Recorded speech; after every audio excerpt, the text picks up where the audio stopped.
Solving proportions with number chips. This is the basketball version. This is a digital lesson, and the instructions are on slide 2. The students are going to start on slide 3. Every slide has all of the numbers the students need, so they're just going to click and hold on the edge of these numbers, and then they can move them into place, and they can solve these proportions. Now these are solved by multiplication and division, so scaling up or scaling down. And you notice that each one of these has a letter that they're going to be covering. So this one, if we multiply times 4, this number would have to be a 4 because we're multiplying the numerator and denominator by the same number. So 3 to 4 is equivalent to 12 to 16. Now at the end of the game, students are going to be looking for certain colored number chips. When they find them, they'll move them to the side and they'll get a letter. That will help them solve a basketball riddle when they get to the very end of the lesson. So here we're going to be scaling down, divided by 5. That would make this one a 7. Again, click and hold on the edge so we can place that number correctly. Here, dividing by 4, and so on. So because every slide has every number the students need, if they get to the end of a slide and the numbers aren't working, they know they've made an error somewhere and they need to go back and check. And in that way, it's self-checking.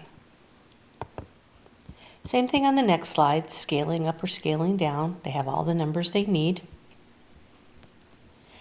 Now when they get to slide 5, they can't scale up or scale down, so they're going to have to use means and extremes or cross multiplication. So you want to point out to the students that the numbers that are diagonally across from each other are going to have the same product.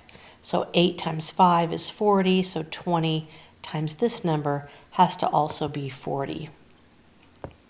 And you can have them do it this way, or they can multiply and use this as a variable and solve it algebraically. So here 9 times 4 is 36, so 12 times 3 is 36. And so on. Same thing on the next slide.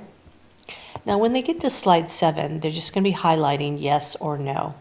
Are these tables proportional?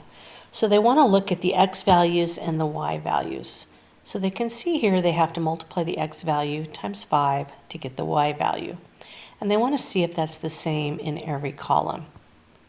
So each one they multiply the x value by 5, so that means that table is proportional.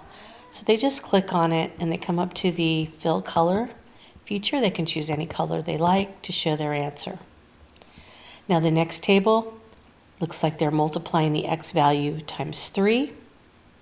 However, that doesn't work in every case, not in this column, so the table itself is not proportional. They're going to do the same thing on 2 more tables on the next slide. Now when they get down to slide 9, they're going to go back and look for all of these numbered chips. They want to have the same number, same color. And when they find them, they're going to move them to the side.